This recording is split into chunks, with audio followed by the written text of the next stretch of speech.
scenes of Tetris gameplay have a strobing effect that may affect photosensitive viewers.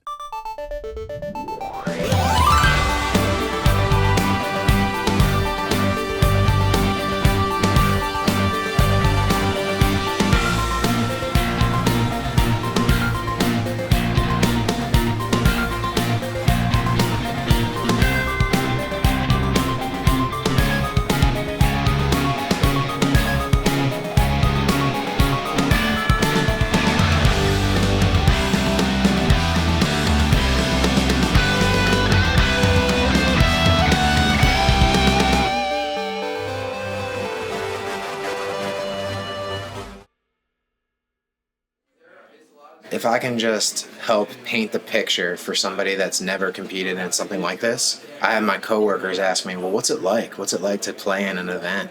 I said, imagine trying to read a book in the middle of a casino. It's like sensory overload. We've allowed headphones, if you have headphones, and there's a headphone jack in the television before, but usually no one has the sound on. The sound isn't on. That would just be crazy. Cacophony of noise of Tetris, all the different players, if you want to go mentally ill and crazy in a matter of moments. I'm such a people person. I want to know what everyone in the room is thinking. I want to be a part of conversations. I have a hard time putting things in the back of my mind. The majority of my accomplishments Tetris-wise, all of them have been when I'm alone, because I can concentrate fully. At home, when you have no distractions or control over your distractions, versus being at a tournament, they're very different situations. And I believe to a certain degree, you got to train yourself to be ready for anything. I'm mainly paying attention to the announcer. I do like to listen to the crowd. I've never played with headphones. I feel like you can do that at home. You definitely want to be a part of the experience. I think you're missing something pretty great if you play with headphones. I can't tune anything out. So I knew ahead of time that I could not simply allow all the input to come to me during the competition. I started playing with earplugs first. I just put them in, kind of tuned everything out, and I used the TV volume. So I started just playing with sound flooding my ears.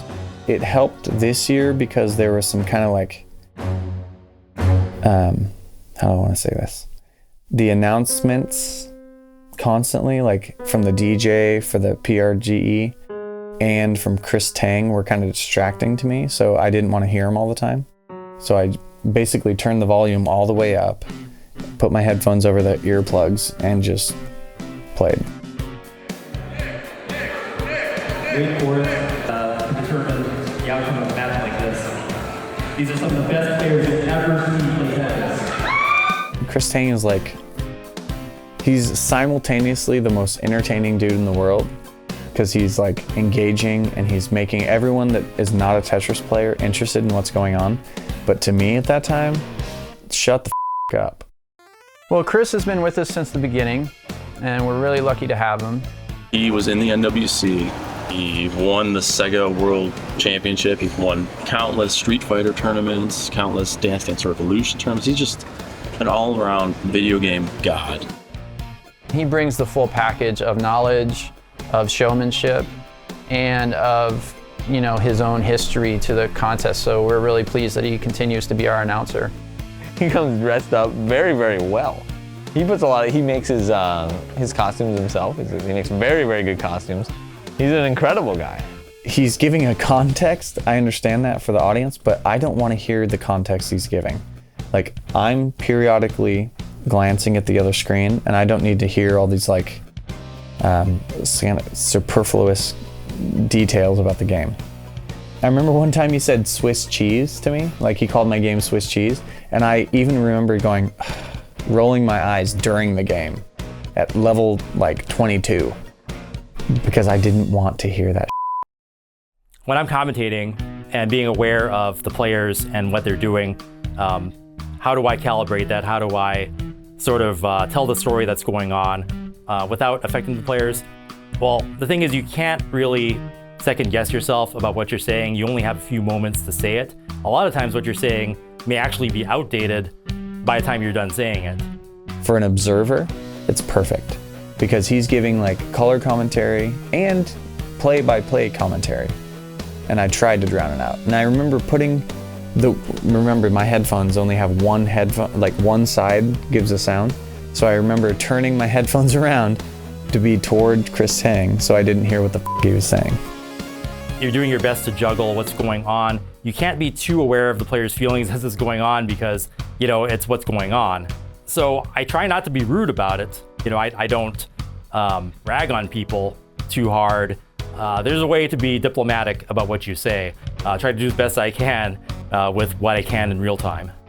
It's part of what the event is. There's this constant struggle with you going, I'm not getting the right pieces, and this is why I'm not winning, or there's noises that are distracting me, this controller doesn't work right because it's pressing wrong. If you want to play on a championship level, it really has to come back all to you. So you need a very heavy internal locus of control. You need to achieve some kind of zen with the entire surroundings of the tournament to really play well. Being prepared for competition is an element of the competition. If you go in there expecting it to be just like in the basement or just like at home, then you're going to be at a disadvantage. Things might not be perfect when you get there. Just got to roll with it, man.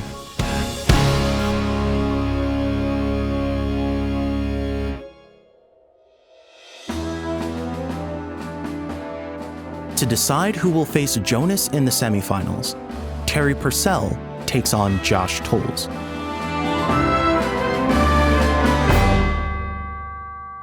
Who do you particularly not want to face this year in the tournament?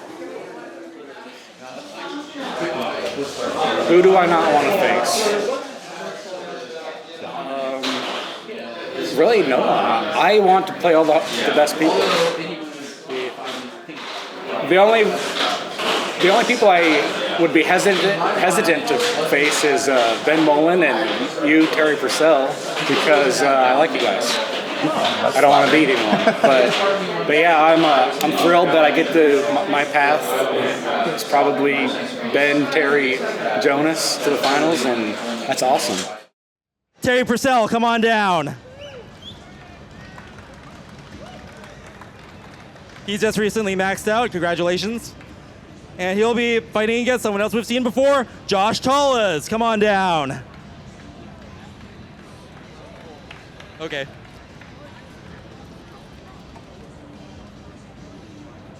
Good seeing you again, Josh. So go ahead and get your couple of minutes of practice in. We're adjusting our stations right now for our competitors.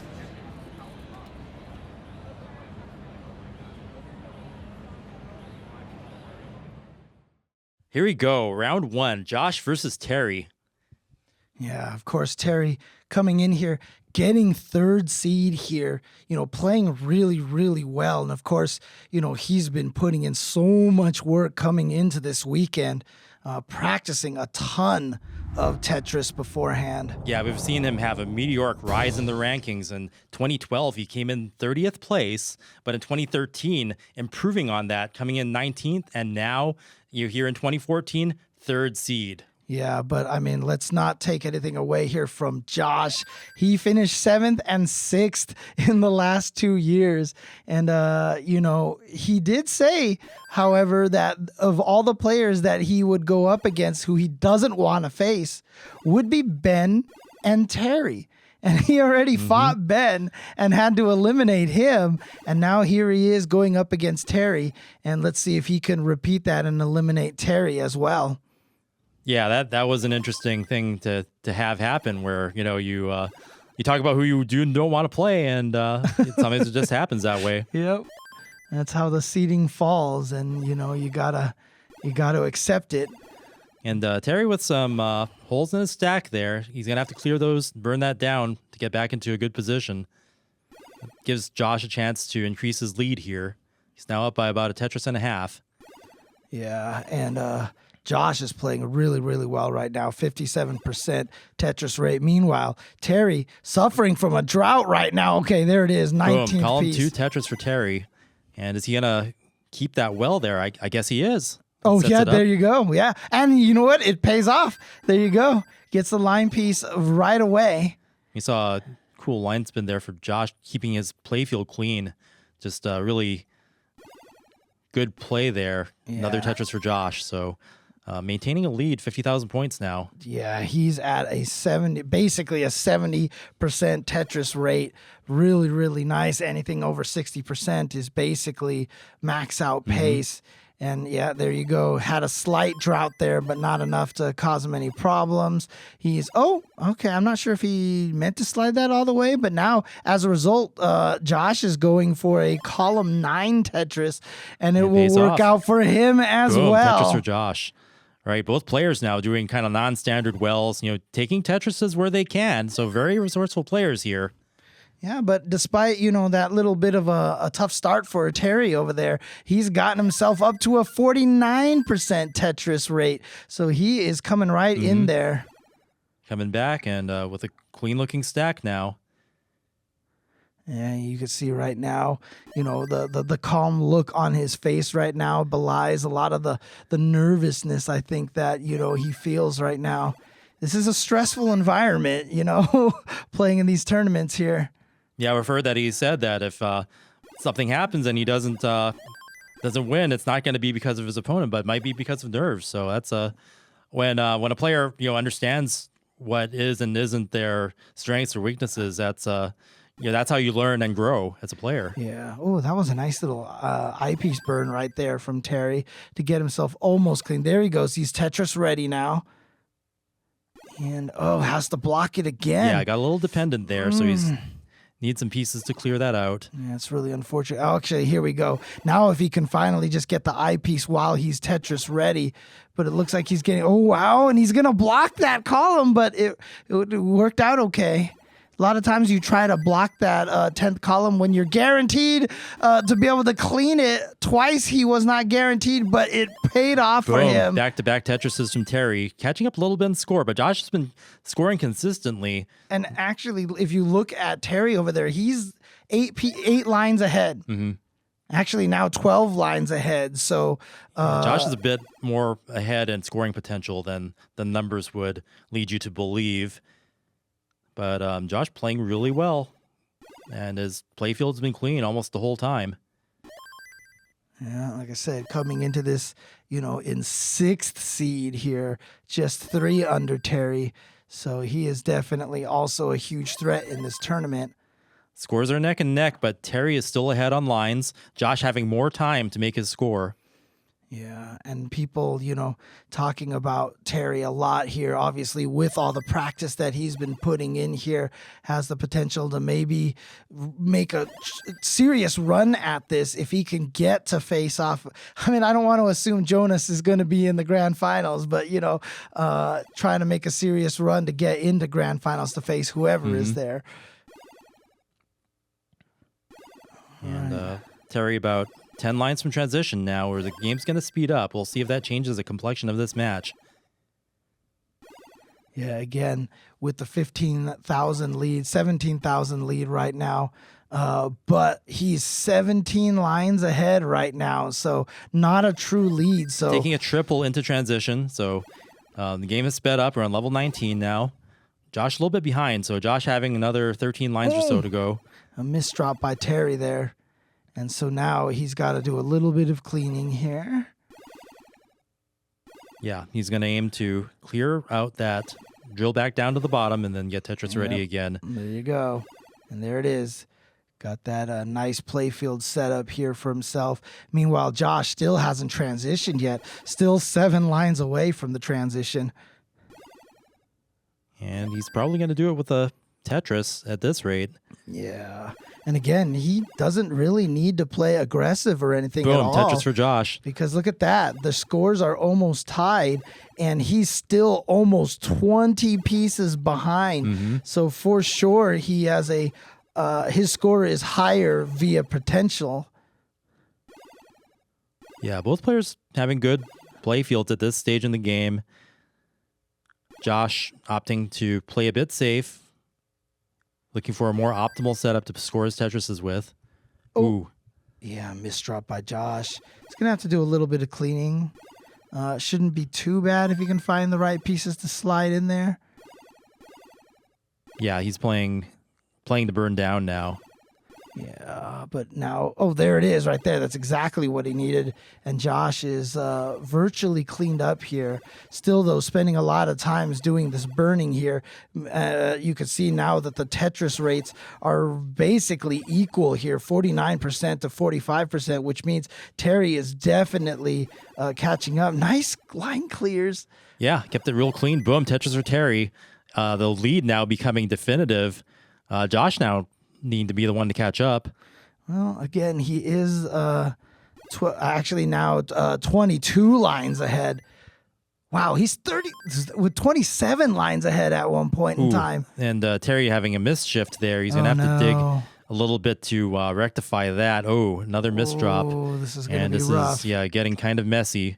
And I don't think he's going to be able to fill that hole on the left. Wow. But look, he's clearing the right side. He's dropping the left side down so that he can do more clears. And meanwhile, on Josh's Josh side, tops out. Yeah, with a not able to dig that back down. And wow, yeah. So Terry looking like he was almost out of that. Yeah, but Terry, big sigh of relief because I don't think he actually thought he was still in it at that point. Right, and didn't have to worry about it in the end because Josh ends up topping out with a lower score. And all those, during that time, you're just focused on your game. And sometimes when you top out like that, you think that you've already lost it, but it turns out, his opponent had trouble as well. So he survives. Terry survives to fight the next round. The body language from Terry over there, a little bit of nodding, eyes darting back and forth, man, definitely you could kind of sense the nerves in him. Yeah, especially, just barely surviving that. It's a close call in terms of score, Don't know if you've made it until you know you've made it. Well, again, I didn't see exactly what caused Josh to top out there because I was looking at Terry's Both field over there. Both players were really fighting for their lives there. And sometimes you just can't. Both are in such a situation that you can't focus on both at the same time. And so let's see if Josh can make sure that doesn't happen again. But right now, a lightning start for Terry with a 84% now Tetris rate. Yeah, both players excellent Tetris rates here. They're being really optimal about using those lines, making sure each one can be a Tetris if need be. All right, and there you go. Boom, Tetris for Terry. 83% Tetris rate. Oof. Yeah, it looks like he's turning on the aggression now. And Josh, always being aggressive pretty much. Only taking the triple there, getting up high, but bang down to Tetris right after. And now a Tetris here for Terry. Had to do a little bit of burning, so he's down to, quote, only 75%. But again, very, very strong percentage rate right now. And now, boom, Tetris. And again, keeping himself at 72%. That is definitely max out pace. And Josh at 54, so not quite max out pace, but just under it. Yeah, he's playing super aggressive. He's going for, some tucks, trying not to create holes. And when you do that, you're trying to set it up for a Tetris any way you can with minimal burning. But, Josh topping out just suddenly. What happened again? Just a sudden, just topping out for Josh, like out of nowhere. And then Terry looks incredulous. It's like he can't believe that it happened again. But that's going to do it. And Terry taking out Josh in two, just like that. And that's kind of how that's a nice relaxing way to take a match like that, playing your game and having your opponent top out twice with you in the lead. That's just unfortunate for Josh. Like no transition and just not even getting to the part where, people kind of say it's hard to pass level 19. And unfortunately, that means Josh is out of the tournament, but Terry is going to move on.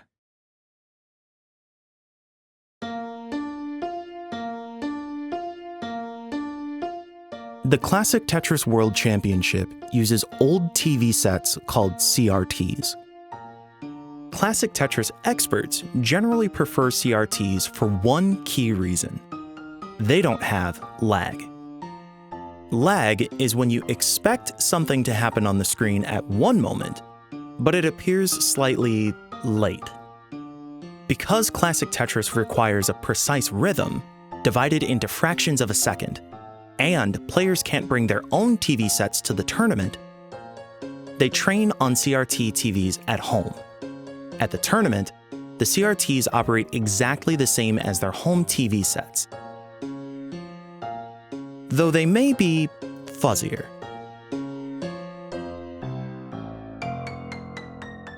The original first tournament was me and my car going around to like every Goodwill in a 10-mile radius, just gathering as much TVs that fit in my car, and then I'd have to go home. It was like this collecting process, and then I filled like this giant pyramid in my garage of like 30 old school televisions. All of those are now gone because the tournament has moved from Los Angeles to Portland, and all those TVs are now property of the Portland Retro Gaming Expo. So that's kind of part of their sponsorship, is the televisions. We're dead without Portland Retro Gaming Expo because it's just so difficult to obtain and move around those CRT televisions because they're gigantic. Bulky, yeah. They're bulky and they're not very sturdy, so you have to pack them properly. You have to take it easy on them or they'll break. So just storing them in my garage for a year, it was come back, 2 are broken, moving them to the U-Haul truck, 1 would be dropped. Yeah. It's exhausting. Those things are heavy. And they're not like... That's our fear, is we've reached the moment in time where now, if you go to a Goodwill, you're seeing flat screen LCDs at the Goodwill. The whole idea of just, we'll just take a couple trips around town to the Goodwills and find all the TVs we need, that's done. Down the line, the biggest challenge is sourcing enough CRT televisions, which actually worries me that 3-4 years from now, okay, but 10 years from now, it's going to be a bigger and bigger problem because other than retro gaming fans, who really cares about these CRT televisions? Who's going to continue to repair them? I think that's a serious question. So we're going to have to find a way to extend classic Tetris into the future without those televisions, and that's something that I think we're all concerned about.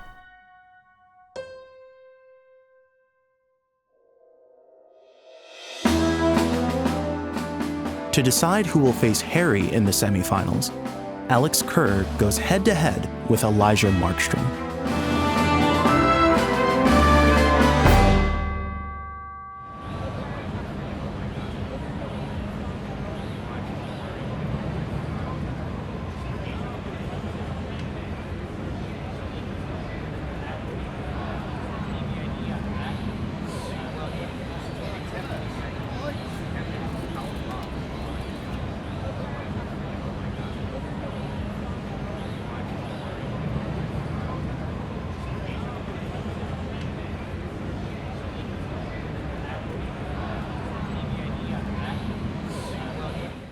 So here we are, round 1, Alex versus Eli, both storied veterans of this tournament.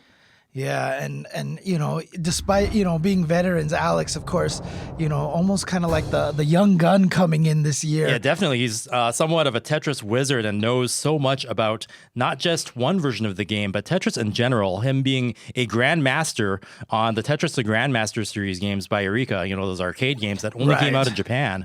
Yeah, and I mean, he's also maybe one of the first true scientists, I feel like, of Tetris as well. So aware of how all the different Tetrises behave, knowing stuff like, exactly how long it takes for certain actions to happen. Yeah, definitely someone who's studied the way the controls work, how long you have to hold down. He was one of the best people to explain the DAS technique and how it works, and how it's like a delayed auto shift where you hold down a key and then it goes once and then you have it held down for longer and it'll start going automatically after a number of frames. And Alex was a really great person to introduce that knowledge to us. Yeah, unfortunately right now for him, he is getting some wicked RNG here at the start, which has forced him into some very unsightly builds here. He should be able to dig out of this. Meanwhile, on the other side, Eli is just, looking great on and off the a dirty Tetris. Boom! Tetris for Alex with a very resourceful setup, building up over the garbage, still managing to score a Tetris, and we are neck and neck Yeah, actually, despite the start that Alex had, Eli's start also not exactly stellar. So you can see right here, both of them at actually now, Eli at 40% Tetris rate. So he's definitely building up, and you can actually see him pressing down on every once in a while, dropping the pieces a little bit faster. Yeah, when a player presses down on the D-pad like that, sometimes they'll get ahead in the number of lines. So if a player who's ahead on lines is also ahead on score, that might not be the true score differential that you're seeing. Right. But right now, so you can see that Eli has just a 4-line differential right now. But obviously 4 lines is 1 Tetris. So if you see somebody ahead, by 4 lines and they're down by, and they're up by 1 Tetris, maybe that's not actually a lead. Yeah, here we go. And again, for Alex having to kind of set up an awkward build for himself, is he going to get a Tetris off of row 3? Yeah, he might be building for another dirty. He's trying to skim off the top. Yeah.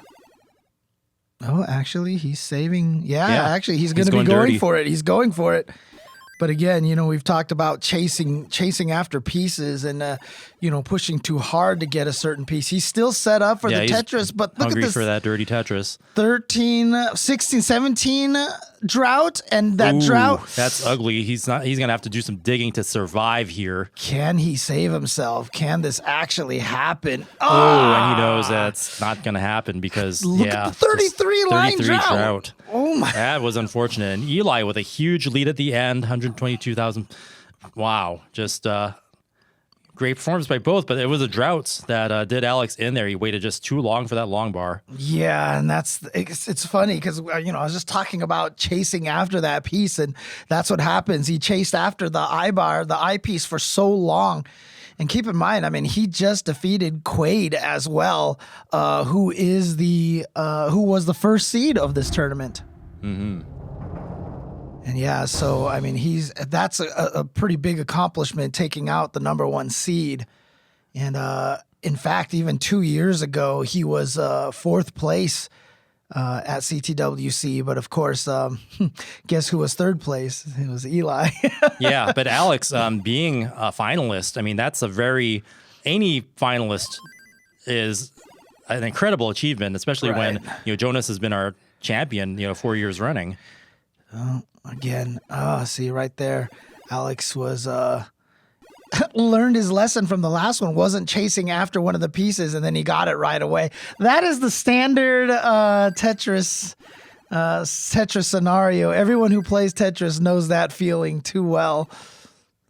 Yeah. And in tournament situations like this, sometimes you got to suck it up and take what it gives you, and if you got to burn just to survive. Yeah, well, it looks like, so Eli there, that time it was his turn. He was like, you know what, I'm going to burn. And then the next piece was the I piece, and he couldn't use it. But there he goes. He got it now. Boom, Tetris for Eli. Now up 2 Tetrises, 45,000 points ahead. Yeah, and with a nice 45% Tetris rate right now. Alex catching up a bit with that off-centered Tetris. Yeah, again, a couple of awkward. Yeah, he's going to have to take the triple, is Eli. But so that his playfield's super clean now. Yeah, that's why he took that, because it was guaranteed him a clean playfield. Mm-hmm. And now he's Tetris ready. We're neck and neck, so they're going to be battling back and forth. Boom, Tetris for Eli. Boom, Tetris for Alex. Yeah, look at that. And actually, Eli is ahead. So technically speaking, Alex, if he can score Tetris here, he's actually ahead. See? Yeah. Now you see he's ahead in points and still under in lines. And you can see he has the 53% Tetris rate. Tetris rate is usually a better indicator of who's ahead in the match than the actual score. Because right now we're neck and neck in terms of numbers, but because Eli is about 10 lines ahead, it may not be the true lead. And here you have Alex Tetrising back with a higher rate. Right. So 53%, almost max out pace, not quite. And he's going to go a long way to getting towards max out pace there with that Tetris. Yeah. He's definitely not at max out pace, but he can get there, especially with this. There you go, 59%. That's basically just right there. They are hitting their stride. I've noticed cleaner play fields now that they're kind of warmed up. So, we could be seeing bigger scores here with the second game here. Yeah, I remember that big drought took Alex out very early on. Right now, it looks like Eli is hitting a drought. Ooh, look at this 20-piece drought now. There we go. Boom, Tetris for Eli. And Alex is ahead, widening the lead now with that Tetris. Yeah, Eli has to do a little bit of burning, but he's fine now. Oops, yep, he didn't want to wait too long for the eyepiece. And oh wow, look at that. Back-to-back eyepiece is perfect for Eli to get another Tetris. And Alex firing back with the Tetris there. Yeah. Yeah, I really feel like both players are starting to hit their stride, and just they're, when you have to dig so much and you don't get a chance to score too much, that kind of take you out of it and you lose your momentum. But now they're kind of getting that momentum back. You see that a little bit, that little glance from Alex over there. Sometimes when you take a time a little bit, you can kind of take a sneak peek at your opponent, see where they're at, see how they're doing. Yeah, I noticed that. Some of the younger players, especially later in the history of our sport, the younger players would be the ones to glance over. So it's not surprising to see Alex be the one to do that in this case. Trying to see, get a gauge of what your opponent's doing, how nice their stack is, kind of glance at their score real quick to find out how close they are to you. So, we've talked about conservative versus aggressive play, being able to quickly calculate, your lead against the opponent allows you to decide whether you want to play aggressive or conservatively. Yeah, and it takes a certain amount of skill and mental bandwidth to be able to gauge that. You just glance over and it's like, okay, do I go full throttle or, am I safe? Can I just take it easy? Another drought for Alex. Going to be able to survive that, but giving him a kind of an unwieldy playfield. Meanwhile, Eli, beautiful playfield. He's catching up in that Tetris rate. As you can see, he's at 43%. Alex back down to 50%. And once again, Eli ahead in line count. Approaching the transition, we're going to see level 9. Level 19 is going to come in the next Tetris that he makes, and the game's going to speed up, and we may see a shift. You might have to play safer. Yeah, but you can see the big difference in when Eli's hitting down. He's at 128 lines. He's like 14 lines ahead of Alex. Alex still needs 15 lines before he even gets the transition. So Eli now at level 19. It's still a clean play field, so he's going to continue to score, and probably if he can get it built back up, he's drilled all the way down to the bottom, playing safe there. Yeah, I mean, he's already at level 20, not even 19, and Alex hasn't even transitioned yet. He's going to in 5 lines, though, and he's Tetris ready. He just needs the pieces. Yeah, Eli 20 lines ahead. Yeah, Alex finally transitioning, level 19, speed up. Yeah, I mean, that's a really nice playfield for Eli, considering he just had, I think it was said a 29-line drought or something. Managed to survive that really well. Nicely done. But playing pretty safe right now. And even though he's ahead by almost 20 lines, he's down by 10,000 points. Slight misdrop by Eli. He meant to shift that eyepiece over to the right one more, and he didn't quite make it. So he's going to maybe build a center well here. Oh, yeah, and he's not getting the pieces that he needs. Oh, just got that over there in time. Okay. And he's going to get a triple there. He bailed on that center well, so could be the right thing to do. Yeah, I'm not sure if he had any choice with the kind of pieces that he was getting, but there we go. All right, cleaning mostly down. Still has a reliance on an L or a J, but finally got that cleaned as well. Now, in terms of raw score, Alex has caught up, so Eli might be significantly more behind than the numbers. May seem. Oh, yeah, he is definitely... Oh, wow. Are you going for a center? No! A misdrop. Fatal. He meant to get that eyepiece down just one more to the right, and he didn't make it. Overcompensated and topped out. Yeah, that's that. Like I said, learning to stop. precision stopping with the DAS is so important right there. Yeah, and Eli just visibly just knowing that that shouldn't have happened. So that takes us to 1-1 now. Because, I mean, in case people, aren't super familiar with the whole DAS, to maintain it between both pieces, you can't adjust the piece once or twice left and right. You have to let go at exactly the column you need to drop it.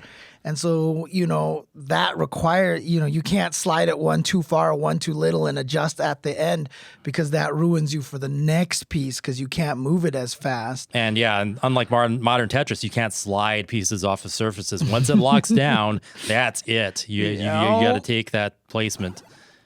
Yeah, like I said, this is a brutal Tetris as compared to a lot of the modern Tetris rules. Okay, Alex opts for the triple there and now gets the boom Tetris, and he's at 40%, but Eli with a beautiful start right now at 80% Tetris rate. Gonna need a little bit of burning here, but nothing too bad. Yeah, once again, he's out to a slight lines lead because he's pushing down on the pad. And it does give you a few extra points, when you do press down on the pad. Yeah, just a few. Nothing significant enough most of the time, but, I wouldn't be surprised maybe if one someday in the future. future. I know. I was about to say one of these days we're going to see. Years from now, it might actually make the difference, in a match significantly. Yeah. But a lot of times, it just depends on whether the player's comfortable with it or not.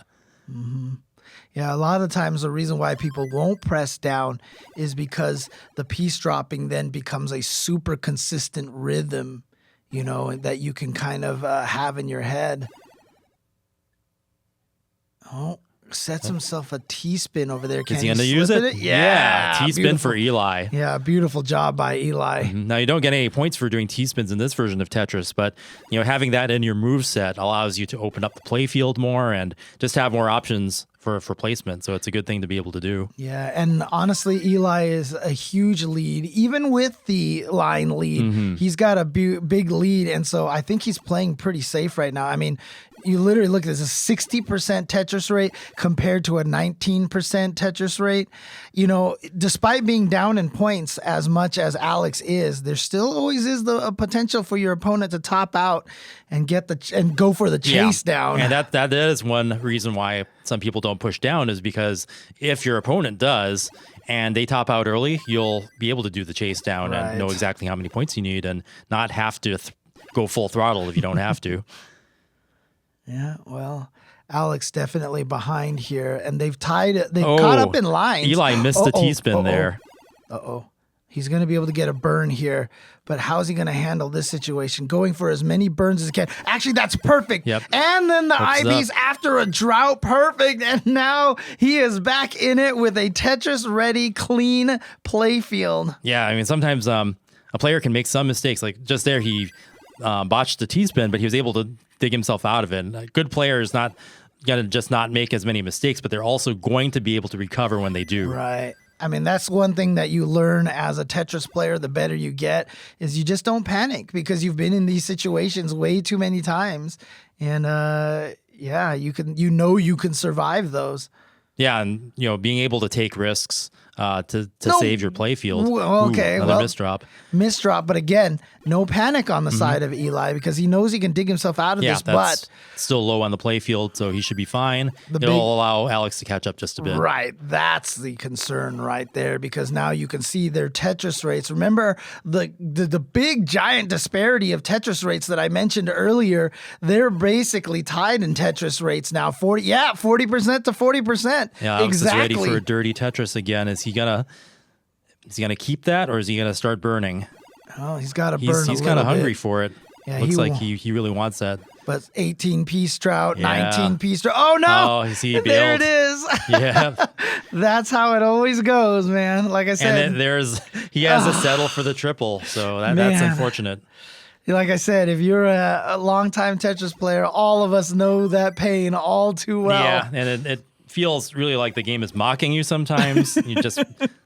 It's like, am I really that unlucky? Oh, that was nice. Yeah, nice tuck by Alex there. Another tuck. Dude, he is doing some good stuff Alex right now. is in the mood for tucking. Yeah, I know. We're going to call him Friar Tuck from this point forward. But here we go. Going to burn over Takes there. a triple. He's a little bit behind, just by one Tetris. And we're starting to approach transition, so players need to get their houses in order. Uh-oh. That was kind of a weird drop by Alex right there, but he's going to be fine. He just needs something to drop there in column 2. Yeah, there we go. Gets the clean. And now going to try to burn and wait for this. I mean, I feel like Alex has been getting a lot of kind of unfortunate droughts. Mm-hmm. And yeah, just those pieces having to cover up the well and then getting the long bar right after. Yeah. It can be demoralizing. Yep. Meanwhile, on Eli's side over there, he has a nice clean play. Yeah, he's field. getting Tetris ready, and the next one's going to put him at level 19. Yeah, he's been maintaining that 40% Tetris rate, and boom, there's the transition. Mm-hmm. And so you immediately see Eli kind of lowering his stack a little bit to play a little bit safer. Oops, accidentally rotated a piece a little too early there, it looked like. Yeah, it's going to cause a little bit of a mess. He's going to start cleaning it now. It's going to take a little while for him to get completely clean again. That'll allow Alex to more than catch up, I think, because Eli's still 10 lines ahead. Yeah, but look at this, Eli getting through most of that here. Yeah, he cleaned it up pretty fast. But he needs a T or an S, and they haven't given him either of those. Actually, a T or a Z is what he needed, but he finally got something to clean up that little mess area. You see Eli remaining calm as he's going through this. He has a 50,000, about 50,000 lead, but again, 15 line lead. Mm-hmm. So technically, Alex is almost ahead in points. Yeah, Alex is going to start catching up as the lines catch up. Mm-hmm. Eli getting like 3 long bars in quick succession there. Not able to cash in on any of them, though. That's the worst feeling. Because, you're always hunting for those. Uh-oh, a missed drop by Alex, but just like that, cleans it up. Yep, cleans it up with a precision tux. Nicely done. So Alex here going to go for a little bit of a burn right there. The problem is that he needs to catch up in points. So the more he keeps burning, the more that Eli is going to be able to pull ahead. But actually, they're both at 32% Tetris rate, which means that they're both pretty much... Yeah, their scoring potential is about the same at this point. Yeah, this is definitely neck and neck here. You see Alex trying to play a little bit safe. There's long bar... Yeah, he's just trying to get the playfield back into an ideal position. Might go for a center well here. Let's see. No. He's going to burn it down. It's too risky. Remember game number 1, that's how Alex lost. He was fishing for that piece. I mean, he's got a nice clean setup, but, Eli has a nice clean setup as well. Yeah, both players are keeping it low, so they're they know the position there, and they both have to play. They have to survive to get the outcome they want. Oh, man. And yeah, neither of them going crazy for Tetris. Yeah, Alex taking the triple there. When I said that they were tied with Tetris rate, I don't think either of them have scored a Tetris since then. And so that's why their Tetris rates are exactly the same. But there's a Tetris for Eli. That is huge. And Alex just did an awesome S-spin there. Yeah. Some really great piece movement performance from Alex.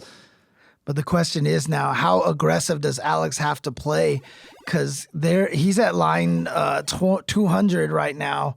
And, you're going to run out of time. The kill screen's coming up. Yeah, kill screen comes at level 29. So it's going to be super. But Alex just, I don't know why he bailed on that. He could still clean.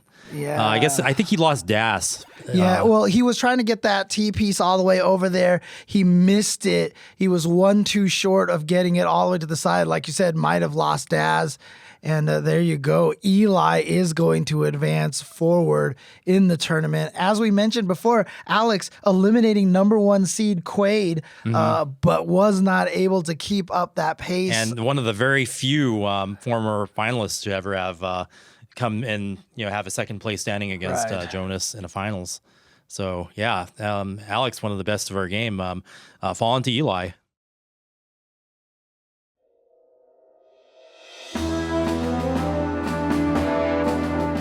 The left side of the bracket comes down to 2 players, Elijah Markstrom versus Harry Hong. If Elijah wins, it will be his first time in the finals.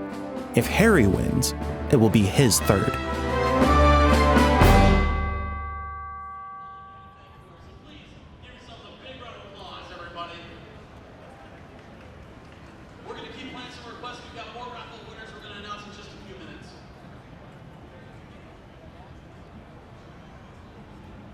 So while we wait for our tech to become set up, I'm going to give our competitors a quick interview. So I know Harry's in the middle of it and he's got his headphones on. I don't know if you can hear me now.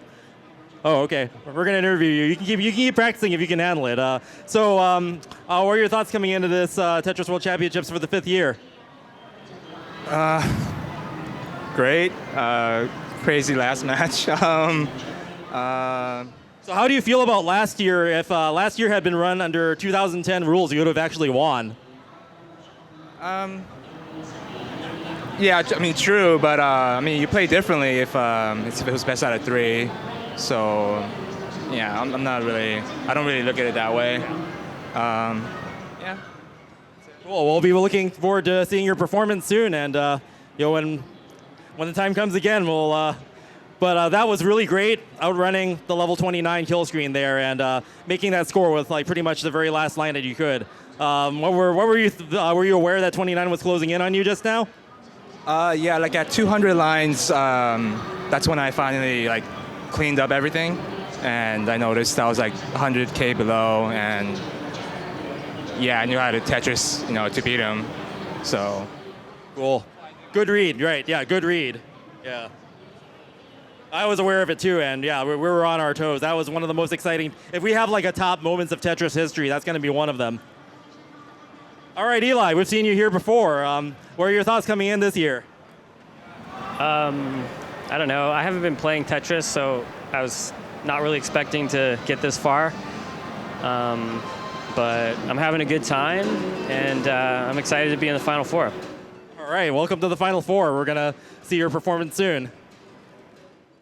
So here we go. Eli versus Harry, round 1. So obviously this is going to be a clash of the titans, so to speak. Yeah, definitely our top tier here. And Harry, don't forget, just came off of that ridiculous match. Crazy. The buzzer beater against Bo. You talk about the kill screen coming, and kill screen's coming for you. And Harry making that last second single that made all the difference. Man.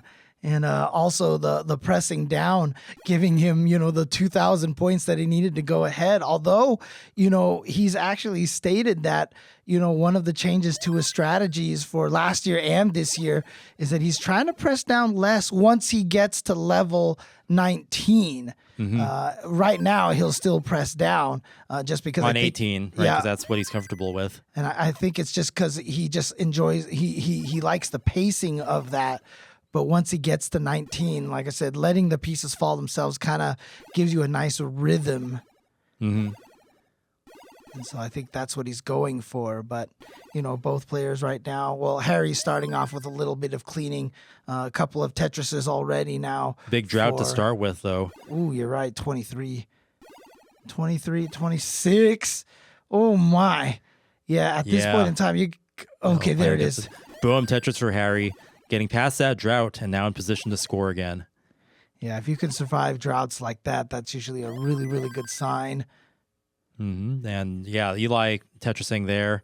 Point differential's not too big though. So coming in with just one Tetris lead is Eli. And boom, Tetris for Eli. He's at 62%. And again, another drought for Harry, but manages to stave that off. And look at this. Great RNG for Harry there just to fill out exactly what he needed in the right side of that field. Yeah, and our scores are neck and neck. Yeah, 51% to 56 or 54% now. Eli building some dependencies. He's going to need a long bar and maybe some L's and J's to clear that. Well, he got exactly that. Yeah. And he has the option now. Yeah, he's got himself set up. Tetris. Yep, he's got himself set up. Can he get the piece? There Boom, it is. Tetris for Eli. Dirty Tetris. And is he going for it again? Oh, okay. I almost thought he was going to try to go for it. Takes the triple, right? Yeah. He's going to burn back down now. Yeah, you can't always. I mean, it's good to be resourceful, but you don't always want to be going for that dirty Tetris because it's a lot safer to be near the bottom of the screen to score. All right. Harry with a nice clean play field. It's taken the lead up a Tetris and a half now. And he's Tetris ready again, but again, another drought. I mean, it's a couple of big droughts for Harry. So, yeah, he's been doing well to navigate those droughts and survive to score. And there it is. Boom, Tetris for Harry, extending his lead now to almost 60,000 points. Yeah, very important to be able to survive those droughts. And boom, Tetris for Eli. So this is a very close match here. Both players super competitive and aggressive. But Harry right now with the 53% Tetris rate, definitely in the lead. And again, whoever wins this match will get into grand finals here. So Harry right now trying to do back-to-back. And, after that crazy win he had against Bo, I don't know, maybe if you're Harry, you almost feel like you're destined to get back there. Yeah, you definitely have to earn it, though. And, yeah, he's playing some of the best Tetris we've seen. He's playing high. Yeah. Held out for that long bar. He's playing super aggressive right now. Yeah, this is ultra aggressive. He's going to be able to clean a little bit here, but he needs to get a little bit more going. And yeah, now he's in burn mode now. Digging back down, taking a triple. Yeah, getting the pieces that he needs for the burn, but again, didn't really hurt his Tetris rate too much. Yeah, not too much. Yeah, he had built it up high enough, and so he's still at 55%. Right, it was just that one triple and not a whole lot of singles, so he's still in good shape here. Eli now with a little bit of cleaning to do. He's developing some holes and dependencies. He's probably looking for a tuck there, and I think he's going to build on top. There you go. And get a slightly dirty Tetris there. If it gives him the long dart bar, and there it is. Boom, Tetris for Eli. Nicely done. 42% Tetris rate now. But behind by 100,000 points, though, 4 lines ahead is Harry. Again, because he's been pressing down. It seems, both these players seem to be pressing down on level 18. So they're not too far ahead or behind each other on lines. Boy. Yeah, Eli really building that pile high over on the left. But sometimes you got to do it. I mean, you got to dump those pieces somewhere sometimes when you want to hold out for that long bar. Yeah, worked out for him. But at this point in time, he's just waiting for that next long bar. And the drought has begun. Let's see if he can. Droughts always seem to come right at the least opportune moment. Yeah, some dependencies. He got T-spin that. He misses the T-spin. He missed it. He saw the little head shake from Eli. Yeah, he went for it, but if you miss the T-spin, it develops a hole and it makes it a little harder to clear out. Yeah, and he's having some trouble here because, again, this is a little... That's a bad place to be in a this transition. Is a terrible transition. I don't think he's going to be able to survive that. And Harry takes the first round. Just that missed T-spin festered into a top out there, and that's what happens if you become too dependent and don't allow your play field enough room for a combination of other pieces. Yeah, and right there was a perfect example. You've heard us been saying, that you want to transition cleanly because the change in speed can catch you off guard as much as you're expecting it. But if your field is too high... Yeah, he was well beyond the height of safety going into level 19 there. So we'll see if Eli can adjust for that and not top out. Try to get a better transition this time because, it's literally impossible to move the pieces that far, that fast with the pile that high. Yeah. All right. Both of them starting with really, really nice play fields. Yeah. Harry totally clean. Just first line clear's got to be a Tetris. Boom, Tetris for Harry. And it'll be the second, too. 100% Tetris rate with 2 back-to-back Tetrises. All right, finally gets a couple of burns in there. So he's Tetris ready again, but that's just, here's this mini drought that he's running into again. Mm-hmm. Yeah, I mean, Harry performing really well despite the droughts in the last couple of rounds. Yeah, and there we go. At a blistering 89% Tetris rate, but obviously still early on. Very, very early. But it's just nice to see those really high percentages. Right.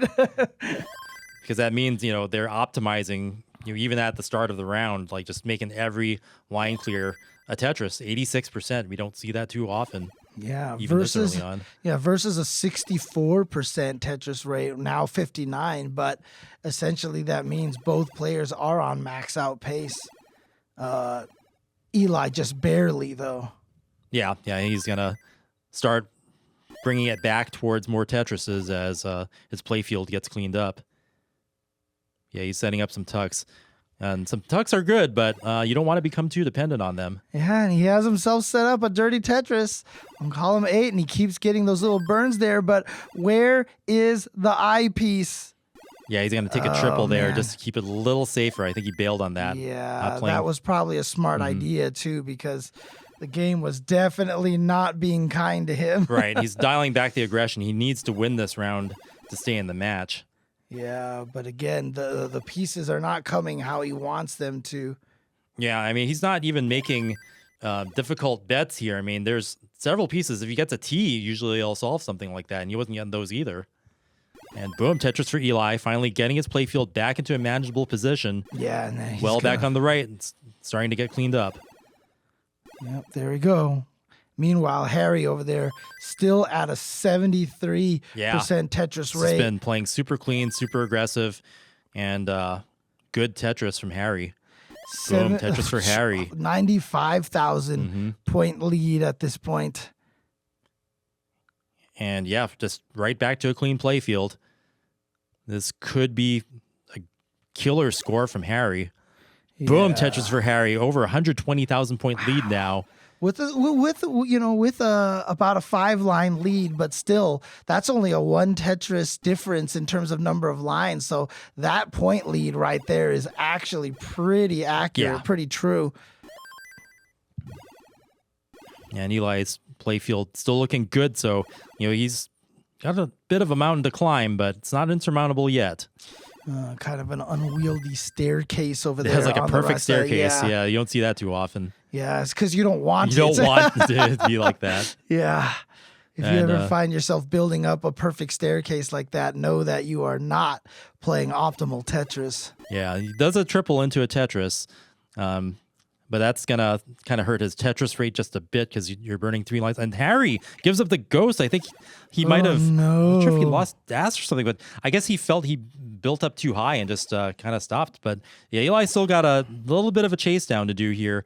85,000 points to make. So I don't know, at this level, he could just line it out if he wanted to. And the hard part about it right now, he's not getting exactly the perfect pieces, but actually now he's gotten the clear out over here. If he could figure out a way to get this Tetris, but again, look at this, too many O pieces. Again, that's one of the reasons why you don't like the staircases, because it makes the O piece have absolutely no home to go into. And he got a bunch of them where the O could only fit in one spot. And he's clean. He's clean, but still not Tetris ready yet. There we go, Tetris ready. Okay, but this drought. Okay, you got through it. Boom, Tetris for Eli. Needs 2 more Tetrises. He's going to go for that tuck. Keeps it in. Keeps it clean. Building back up. Ooh. Yeah, again. Not the best placement there. Oh, I like that, nice actually. Roof. Yeah, that was there. beautiful, Nice. clean right there. And there's that the Tetris exhale I saw right there from Eli as soon as he got that. You just feel the sense of calm come over you. But now, you can tell he's just playing safe and getting lines, making sure he survives. He's still 9 lines from transition, and he only needs a Tetris and a little bit of change to get the score he needs. So this should be fairly textbook here. Yeah, now he's just looking for that Tetris. There it is.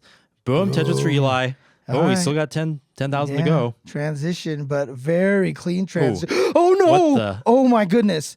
Oh, my. No. He lost Das, and he was not able to get a piece over. He's not able to get a piece over to the left. Oh, my goodness. And now this time. Eli topping out early. Harry at the transition. Last time he was the one who had to play catch up and barely did it by 2,000 points. And this time his opponent had the opportunity to try to make the catch up to him and fell short by only like 8,700 points. And the thing is, Eli was playing safe for so long. He wasn't playing aggressive. And then the transition happened and it just spiraled out of control. Just a couple of misdrops was all it took. Yeah, again, as you mentioned, he might have lost Daz, and that spirals so fast when you lose Daz. And Harry is in grand finals back-to-back years now. And we will find out soon. This could be his year of redemption. Yeah, we'll Harry's find. got the momentum now. He survived a couple of really tough rounds. And first, doing the buzzer beater, and now surviving a failed chase down. Yeah. So, Harry just, might have luck on his side this time. And we'll find out who he's going to be going up against very soon. My biggest enemy? Yeah. Who's the biggest roadblock to your own success for tomorrow? Me, myself. And why is that? I feel like if I go out there and play my best game, I can beat anyone. So it's really hard to bring that when we've got the spotlight on. Everyone's staring at you.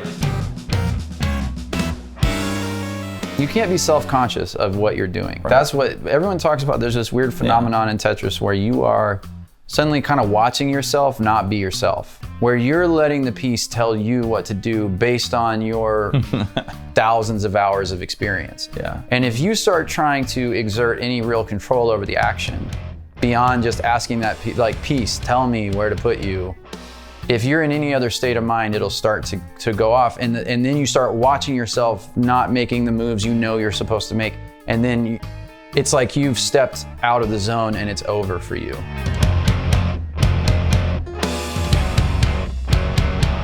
I liken it almost to public speaking. So if you're really nervous, you want to speak as fast as possible when you're speaking to an audience. And I noticed that a lot of players did that as well, where they played nervous. And when you play nervous, you want to play in your comfort zone, which is as fast as possible, like you do, in your basement when you're practicing at home.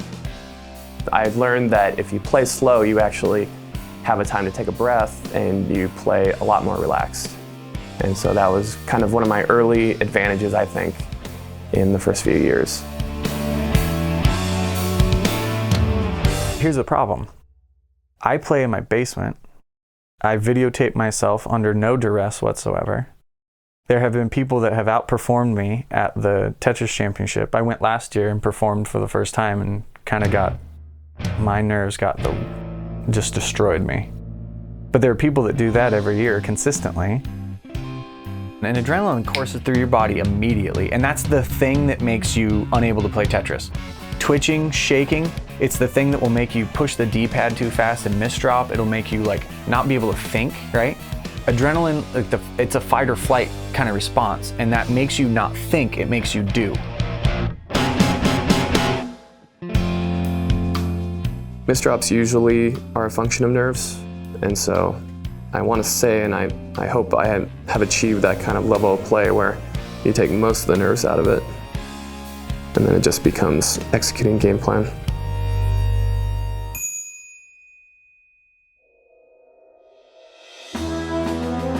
With Harry Hong in the finals, there's just one match left to decide who will face him. Jonas Neubauer versus Terry Purcell. If Jonas wins, it will be his 5th time in the finals. If Terry wins, it will be his first. Please welcome back to the stage, Terry Purcell, Portland native, and Jonas Neubauer, defending 4-time Tetris World Champion.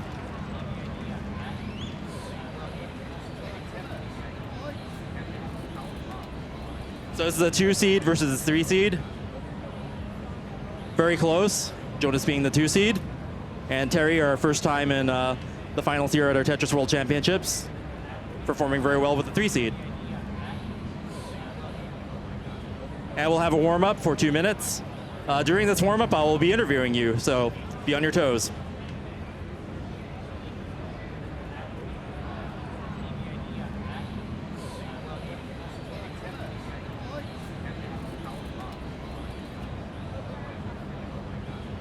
Okay, Terry, I'm going to be interviewing you now, so hopefully you can hear me. Okay, great. Okay, so you recently maxed out. That's a huge gaming achievement.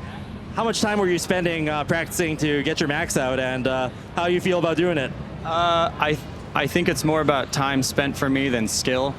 I probably spent like, my girlfriend may disagree, but I think it's about probably 2 hours a day playing Tetris. And 2 hours a day, okay. Well, someday I hope to max out too, so I'll try to keep up the Terry Purcell 2 hours a day regimen. Excellent. Congratulations again on making it to the Tetris World Championship semifinals for the first time and for your max out. All right, Jonas, I've congratulated you 4 years in a row now. Are you ready to take your 5th year, or are we going to see something different? I'm going to try to take it for the 5th year, and you're going to see something different. Excellent. We're going to see something different, and we're going to see possibly Jonas taking it for the 5th year. We shall see. You never know with this guy. He'll surprise you. Especially the drama last year. That was crazy. Okay, so we've got cash prizes once again this year. Our 3rd and 4th place winners win $250. Cold hard cash for being a Tetris World Champion. 2nd place gets $500. And I believe a trophy as well, right? The silver trophy for 2nd place. And our grand prize winner gets $1,000 and the gold Tetris trophy. It pays to be a great Tetris player. And now, here we are, getting down to the semifinals, finding out who's going to be going up against Harry Hong in the grand finals. Jonas versus Terry. Yeah, this is an exciting one here. Obviously, Jonas, the 4-time champion, Mr. Invincible here for Tetris. But then he's going up against Terry here, who has been practicing so much. You talked about his meteoric rise. Yes, just his rise, going from 30th place in 2012, then 2013, all the way to 19th. What an improvement. Now is in 3rd seed, heavily favored to do well, but has to go up against the 4-time world champion Jonas if he wants a chance at the grand finals versus Harry. And it's such a great story too, because, the first year he showed up, he just showed up and played and, didn't realize the level of skill that Tetris could get to. And so, that's why he practiced so hard this year, because that first year he was caught off guard and now he wants to.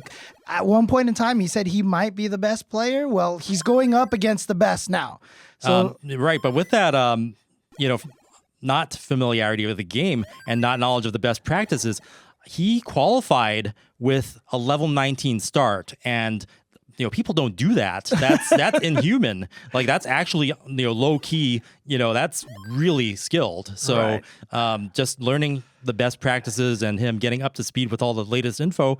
And look where now he what is he now. can do now. Yeah. That was a big dirty Tetris there too by Terry. Yes, a 3rd seed. 3rd seed going up against 2nd seed Jonas. Remember, 1st seed was Quaid, who was taken out by Alex earlier. But again, this is a big one right here. And as you mentioned, we're going to find out who goes up against Harry after this. Yeah, we're already seeing a lot of action here. Terry knocking down a couple of Tetrises, and now Jonas having to do some burns, getting back into Tetris-ready position, almost with a couple more pieces. Yeah, just a little bit of a messy field here for Terry. Got to figure out how to get through here. Might be setting. Okay, I thought he was going for a dirty Tetris. He changed his mind. One of the things, to talk about Terry, he talks about this a lot, which is his nerves. He's wearing the headphones right now because he's trying to block out all the noise because he wants to just focus on the game and not let anything distract him. So, again, he said like the first year that he came and played, the nerves just hit him so hard. And so let's see if he can overcome them. And this is, if you're going to get nervous, this is going to be the time where it's going to hit you the most. Yeah, this is for, semifinals. And to get the grand finals, you got to get past the 4-time world champion. Yeah, that's a tough thing to deal with, no matter how good you are. Even someone like Harry, I got to imagine, who's already faced Jonas twice in grand finals. If he has to face Jonas again, he'll probably be nervous. Heck, if he has to face Terry, he'd probably be super nervous as well. So yeah, as we're approaching the 50-60 line mark, Jonas has regained the lead now. He's got a 3 Tetris lead over Terry, and both playfields are pretty good, so... Yeah, but again, one of the key things here is that Terry is still pressing down, at level 18. So you can see he's actually 10 lines ahead of Jonas. And Jonas, it's really interesting. He has a stern expression, but there's a sense of calm in Jonas's body language, whereas you can see Terry leaning forward like this, pressing down, kind of increasing the pace. You can almost feel the nerves in Terry during this match. Right, and yeah, Jonas a little bit less aggressive, but he's still banging down Tetrises, and Terry's being a lot more aggressive with his play, trying to get Tetrises as much as possible. And if he gets into trouble, then he has to go through a dig phase in order to get back up. But Jonas not having that much of a problem. He's just taking the burns as they come. Yeah, and again, he's just the kind of player who, like you mentioned, actually can stay very calm and then shift on the aggression if he needs it. Yeah. And he's at a 60% Tetris rate right now, so he probably knows he's doing well and can probably just play pretty conservatively right now. Yeah, I think this is Jonas at peak Jonas, where he's just relaxed and making Tetrises and building effectively. You're not seeing any big digs. He's clearing and not exactly building on top of the mistakes, but clearing them as efficiently as he can. And Terry right now finally getting himself Tetris ready just in time for the long bar. Boom, Tetris for Terry, and he's at 44% Tetris rate. But I definitely sense some second guessing in the way that he's been playing the pieces. Like he's almost struggling with himself, trying to decide whether he wants to play aggressive or conservatively. Yeah, like you're seeing a big dig now, and he's gonna. Okay, he cleared it pretty fast that time. The scores are neck and neck, but because Terry's 20 lines ahead, his actual score potential is somewhat less than the scores may currently reflect. And again, Jonas just kind of calmly doing his thing right now with a 63% Tetris rate. And like I said, I don't know. I can't describe what it is about Jonas, but when you watch him play Tetris, the places that he puts the pieces and everything, there's just a sense of calm to him. Like I said, I can't explain it. And Terry with a few holes he's got to clear. He's actually in a bit of trouble. He wants to be lower than this if he wants to. He should be able to dig through there if he can get. Oh no! He's shaking his head because it's a high thing. Can he get it over there? No, he's not even going to try yet. Okay, he got the right thing to clear that. No, actually, that was really smart done by him. Oh, no. It's tough. If he gets the right combination, it might work out. Right. He gets it. Can you get the long bar? No, he's not going to go for it. He's going to go for an L. Okay. Yeah, he's playing it really smart right now. Look at this. He's managed to dig most of the way out. In fact, I think he's good. He just needs an eyepiece to drop in there. Yeah, just something to... You got it.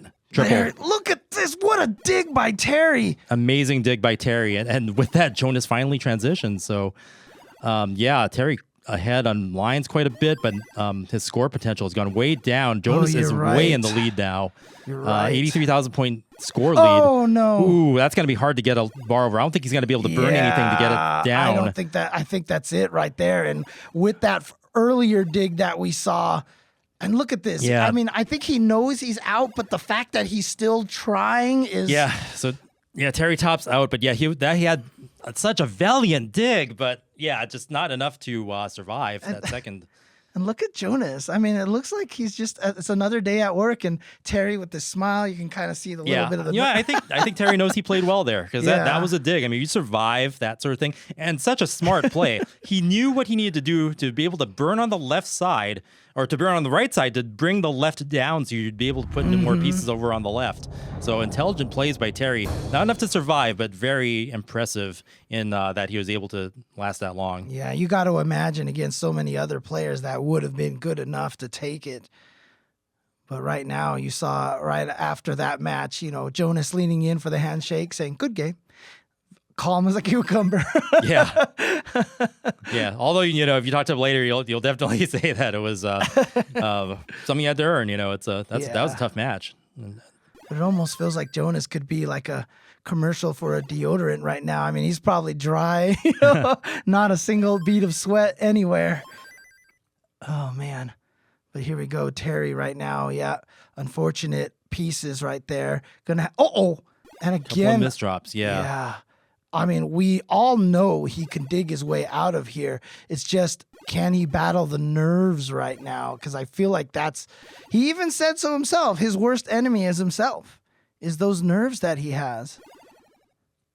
Let's see if he can actually get out of this situation here. I mean, Jonas is not in a great situation himself. Yeah, I mean, Terry is ahead on points. But again, the experience that Jonas has, I think, feels like probably is going to allow him to, just know he's been here before, calmly get through there. And again, this is why he is the 4-time champion. Yeah, I mean, he does have, Jonas definitely has a strategy where he's like, if he can make 500,000 or 600,000 points, he doesn't really have to turn on the gas. Right. And that was some beautiful play right there. As Tetris players ourselves, whenever you see a player make a placement that you wouldn't have thought of and it just is genius, it's just, man, it's impressive. Yep, and Terry's building up a... Kind of he could, now he can go for... There's kind of a dependency there. He needs something that's too wide to fill at the right, and then he has to build at the left. Okay, so oh no! I think it didn't turn out the way he wanted to, and he second-guessed himself there. Yeah, this is not a good situation here. Can he survive this? Yeah, it looked like he had a plan and just didn't work out, but he's going to have to dig. Uh-oh. Again, a last-second shift, I think, just from a little bit of nervous play. And look at this. Looks like he can try to build a dirty Tetris there, and he's going to go for it. Oh, he covered it up just at the last second. Yeah, that's the Tetris life. Okay, can he get that over? Yeah. Boom, Tetris for Terry. So, yeah, that's going to help a lot in terms of score, but he's still up dangerously high, so he's going to have to dig back down to get safe again. Yeah, but again, the RNG right now is not doing him well. Actually, now he's clearing through. This is important here, but again, has another eyepiece dependency. Let's see how he handles this. He can drop the T in there. Yeah, he's just going to settle for the T. Oh, he's a little bit aggressive. I think he's still wanting to make a Tetris up there, even though it's probably not the best idea. But, I could see, he wants to score, and he does. Boom, Tetris for Terry. Nice. Very nice, dirty Tetris there. Pays off for him. Yeah, and he's setting up the tuck, so he's still playing aggressive. Yeah. Takes the triple there. Okay. How is he going to handle this now? He's got himself an awkward situation. He could get another dirty Tetris. There it is. Boom. Center well, dirty Tetris for Terry. Uh-oh. You see some sigh of relief there. He knows that that helps keep his score in range. Right, but immediately followed by a miss drop. So he's back to burning and back to trying to clear through here. He can't get his playfield all the way down.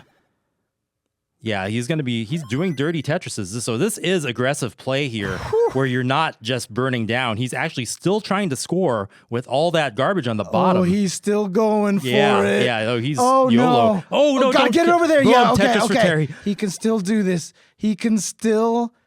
this. He just needs an eyepiece. Oh. There it is. Whew, so close.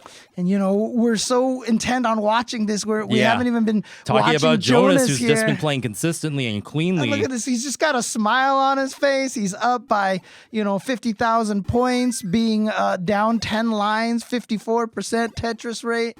He's looking clean over there. Yeah, but hey, Terry's dig is starting to pay off. Yeah. He's getting clean again. Not too many dependencies. He can get through this. Yeah.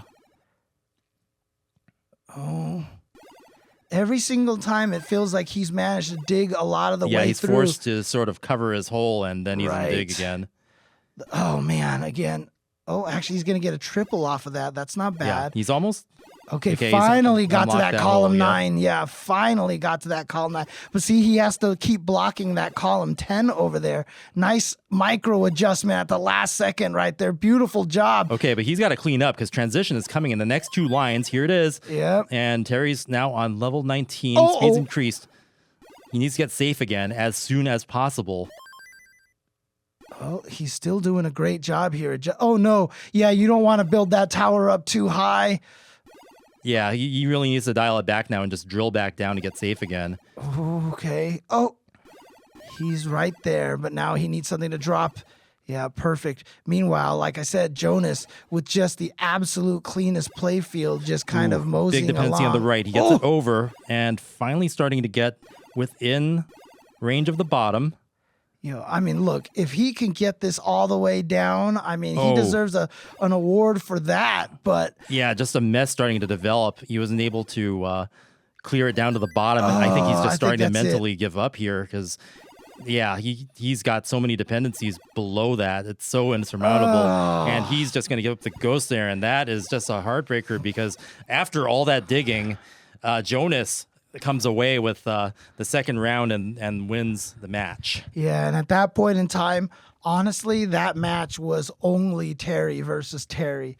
Because Jonas was just doing his thing. Look, he has 190,000. Jonas was coasting and just playing very casually and amounted that lead without taking very many risks. Yeah. And Terry was fighting for his life every step of the way. And what a dig, what a great dig and an exhibition of skills to be able to survive that. But yeah, it just wasn't enough. Yeah, and again, apologies to Jonas that we, weren't talking much about his gameplay, but he was just doing his thing. And honestly, you could see the way Terry was playing. There was so much nervousness in his play, in the gameplay itself, not just body language and such. But again, coming all the way in here, tying for third place. What a performance. And like you said, what a glow up basically from 30th to 19th to now tied for third.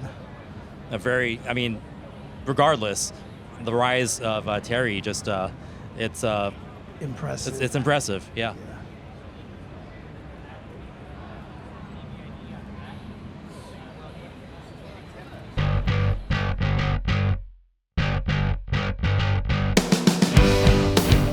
With that match, the finals are set. Terry Purcell is out.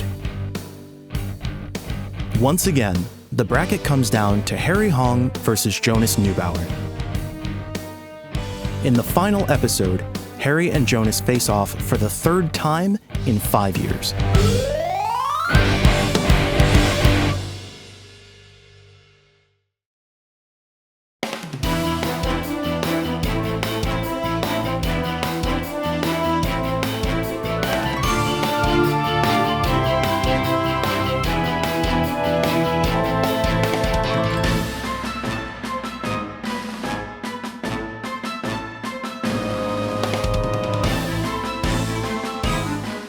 So when you play in tournaments, playing against another player, you just get those shots. And, best 2 out of 3, best 3 out of 5, every game matters. Like being good and being able to execute the perfect game is one thing, but if things go wrong, can you adapt? Are you adaptable? Can you handle the situations that you create? So that's the difference. You can't just ditch your game. You have to learn from those mistakes. And when I played in the Sonic tournament, it was collecting rings, and if Sonic ever gets hit, he loses all the rings. So because rings were the score in my game, every run I did had to be mistake-free. Because the second my Sonic got hit and I messed up, I was not just out of that round, I was out of the tournament completely. So I really relate to, this is your shot, you get one shot at it, everything matters, you can't just walk away. You have to be able to recover from your mistakes should they happen.